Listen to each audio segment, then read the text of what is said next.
Big boss ಸ್ಪರ್ಧಿ drone ಪ್ರತಾಪ್ಗೆ ಸಂಕಷ್ಟ ಎದುರಾಗಿದೆ. Big boss ಹೌಸ್ನಲ್ಲಿ ಅವರು ಕೊಟ್ಟಂತಹ ಹೇಳಿಕೆ ಏನಿದೆ ಇದಕ್ಕೆ ಸಂಬಂಧಿಸಿದ ಹಾಗೆ ಅವರು ಒಂದು ಬಿಗ್ ಬಾಸ್ ಕಾರ್ಯಕ್ರಮದಲ್ಲೇ ಕ್ಷಮೆ ಯಾಚಿಸಬೇಕು ಅಂತ ವೈದ್ಯರು ಪಟ್ಟನ್ನ ಹಿಡಿದಿದ್ದಾರೆ.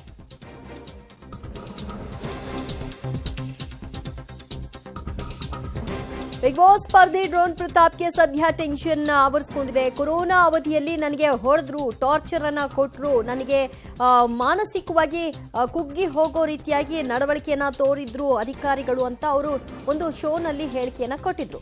ಲೀಗಲ್ ನೋಟಿಸ್ ಜಾರಿ ಮಾಡಿದ್ರು ಡಾಕ್ಟರ್ ಪ್ರಯಾಗ್ ಪರ ವಕೀಲರು. ಬಿಬಿಎಂಪಿ ನೋಡಲ್ ಅಧಿಕಾರಿಯಾಗಿದ್ರು ಪಶುವೈದ್ಯ ಡಾಕ್ಟರ್ ಪ್ರಯಾಗ್ ಅವರು. ಪ್ರತಾಪ್ಗೆ ಬಿಗ್ ಬಾಸ್ ವೇದಿಕೆಯಲ್ಲೇ ಕ್ಷಮೆಯಾಚನೆ ಆಗಬೇಕು ಅನ್ನೋದು ಈ ಅಧಿಕಾರಿಯ ಪಟ್ಟಾಗಿದೆ. ಕ್ಷಮೆಯಾಚನೆ ಮಾಡದ ಹಿನ್ನೆಲೆಯಲ್ಲಿ ವಕೀಲರ ಮೂಲಕ ಲೀಗಲ್ ನೋಟಿಸ್ ಅನ್ನ ಕೊಡ್ತೀವಿ ಅಂತ ಕೂಡ ಎಚ್ಚರಿಸಿದ್ರು. ಈಗ ಲೀಗಲ್ ನೋಟಿಸ್ ಅನ್ನ ಸರ್ವ್ ಮಾಡಲಾಗಿದೆ. ಮತ್ತಷ್ಟು ಮಾಹಿತಿ ಪಡೆಯೋಣ ನಮ್ಮ ಪ್ರತಿನಿಧಿ ಪವಿತ್ರ ಅವರಿಂದ. ಪವಿತ್ರ, ಡ್ರೋನ್ ಪ್ರತಾಪ್ ಅದೇ ಕಾರ್ಯಕ್ರಮದಲ್ಲಿ ಕ್ಷಮೆ ಯಾಚಿಸಬೇಕು ಅಂತ ಕೋರಿದ್ರು, ಅದು ಆಗದೇ ಇದ್ದಂತ ಹಿನ್ನೆಲೆಯಲ್ಲಿ ಈಗ ಲೀಗಲ್ ನೋಟಿಸ್ ಅನ್ನ ಸರ್ವ್ ಮಾಡಲಾಗಿದೆ. ಏನ್ ಹೇಳಿದೆ ನೋಟಿಸ್ ನಲ್ಲಿ? ಹೌದು, ಕ್ಷಮೆಯಾಚನೆ ಮಾಡದಂತ ಹಿನ್ನೆಲೆಯಲ್ಲಿ ಲೀಗಲ್ ನೋಟಿಸ್ ಅನ್ನ ಜಾರಿ ಮಾಡಿದ್ದಾರೆ. ಸೊ ಇದ್ರಲ್ಲೂ ಎಗೇನ್ ಅವರಿಗೆ ಮತ್ತೆ ಲಿಖಿತವಾಗಿ ನೀವು ಅಟ್ಲೀಸ್ಟ್ ಕ್ಷಮೆಯಾಚನೆಯನ್ನ ಬರ್ಕೊಡ್ಬೇಕು, ನಾನು ಹೇಳಿರುವಂತದ್ದು, ನಾನು ವೇದಿಕೆಯಲ್ಲಿ ಹೇಳಿರುವಂತದ್ದು ಸುಳ್ಳು ಅನ್ನುವಂಥದ್ದನ್ನ ಬರ್ಕೊಡ್ಬೇಕು ಅನ್ನುವಂಥದ್ದು ಆ ಲೀಗಲ್ ನೋಟಿಸ್ ನಲ್ಲಿ ಇದೆ.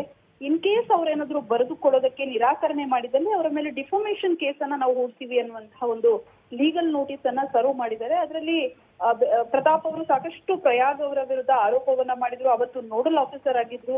ಮಾನಸಿಕವಾಗಿ ನನಗೆ ಹಿಂಸೆಯನ್ನ ಕೊಟ್ರು, ನಾನು ಹುಚ್ಚ ಅನ್ನುವಂಥದ್ದನ್ನ ಒಪ್ಕೋ ಅಂತ ಬರ್ಕೊಡು ಅಂತ ಹೇಳ್ತಾ ಇದ್ರು ಲಿಖಿತವಾಗಿ.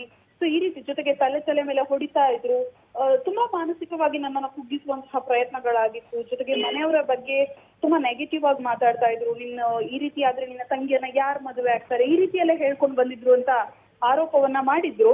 ಸೊ ಹಾಗಾಗಿ ಈ ಆರೋಪಗಳು ಎಲ್ಲವೂ ಸುಳ್ಳು ಅನ್ನುವಂಥದ್ದು ಪ್ರಯಾಗ್ ಅವರ ವಾದ.